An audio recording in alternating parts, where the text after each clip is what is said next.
पति के रिश्तेदार। शादी के 7 साल बीतने के बाद भी पति पत्नी में काफ़ी झगड़े होते रहते थे। झगड़ों की वजह तो अलग अलग होती थी, लेकिन उनमें सबसे मुख्य वजह यही थी कि पति और पत्नी के विचार कभी आपस में नहीं मिलते थे। जहाँ पति स्वभाव से नेक, सेवाभावी और सबके प्रति समभाव रखने वाला था, वहीं पत्नी का स्वभाव स्वार्थी और भेदभाव करने वाला था। पति पत्नी के स्वभाव और उसके व्यवहार से तंग आ गया था।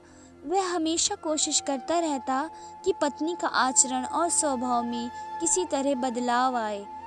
पत्नी अपने ससुराल साइड के रिश्तेदारों के साथ कभी सीधे मुंह बात न करती। कई लोग उसके खराब व्यवहार के कारण नाराज हो जाते, लेकिन पत्नी उसकी भी परवाह नहीं करती। पति को इस बात से काफ़ी दुख होता कि उसकी पत्नी उससे इतनी विपरीत क्यों है। परेशान हो चुके पति अब खुद ही परिस्थिति को सुधारने का मन बनाया और एक प्लान बनाया।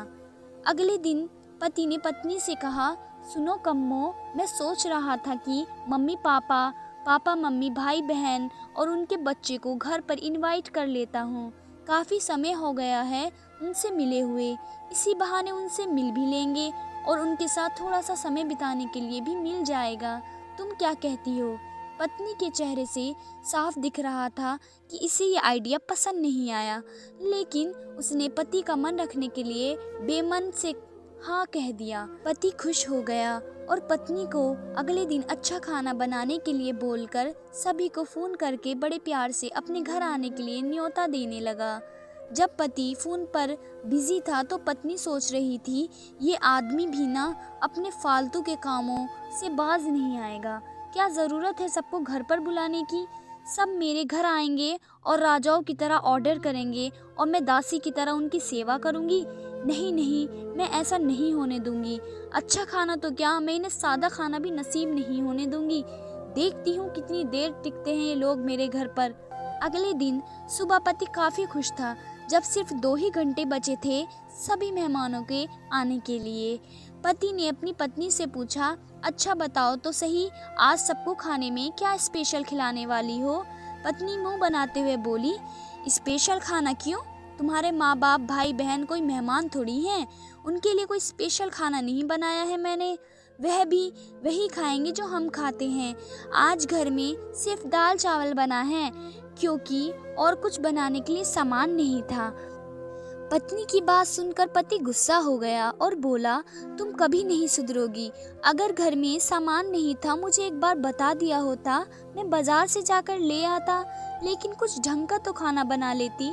अब सिर्फ 1 घंटा बचा है और सभी आने वाले हैं, मैं क्या मुंह दिखाऊंगा उनको? तुम ही रहो यहाँ, मैं तो जा रहा हूँ, उनके जाने के बाद ही वापस आऊँगा, कहकर पति घर के बाहर चला गया। पत्नी को तब तक पति की बातों का कुछ फर्क नहीं पड़ा था जब तक मेहमान घर पर नहीं आ गए, और जैसे ही सब मेहमान घर पर आए तो पत्नी के होश उड़ गए, क्योंकि भाई बहन, माँ बाप और बच्चे वे उनके पति के सेध वाले नहीं बल्कि खुद ही उसी के थे। यानी कि पति ने अपने माँ बाप को नहीं, अपने ससुराल वालों को खाने पर इनवाइट किया था।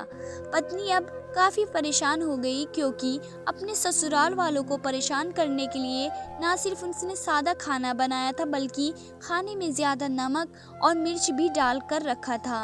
अपने मायको वालों को सामने देखकर पत्नी हाथ मलने लगी। थोड़ा सोचने के बाद पत्नी ने अपने पति को फ़ोन मिलाया और कहा, तुमने मुझे पहले क्यों नहीं बताया कि मेरे मम्मी पापा और भाई बहन आने वाले हैं? तुम पहले बता देते तो मैं अच्छा खाना उनके लिए बनाती। पति ने कहा, मैंने वही बताया था जो मानता हूँ।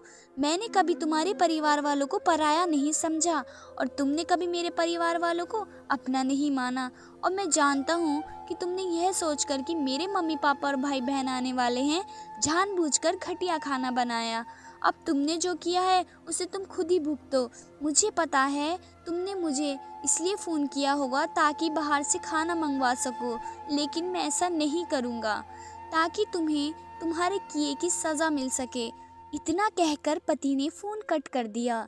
ना चाहते हुए भी पत्नी को अपने मायके वाले को वही खाना खिलाना पड़ा, उसके रिश्तेदार ज़्यादा मिर्च और नमक वाला खाना भी ऐसा सोचकर खा गए कि बेटी से गलती हो गई होगी। लेकिन बाद में जब दामाद ने सारी बात उन्हें बताई तब उन्हें बहुत शर्मिंदगी हुई और अभी उसके बुरा बर्ताव के लिए उसे डांटकर उससे नाराज़ होकर चले गए। दोस्तों, अच्छे रिश्ते बनाए जाते हैं प्यार और अच्छे व्यवहार से, सिर्फ खून के रिश्ते अच्छे नहीं होते।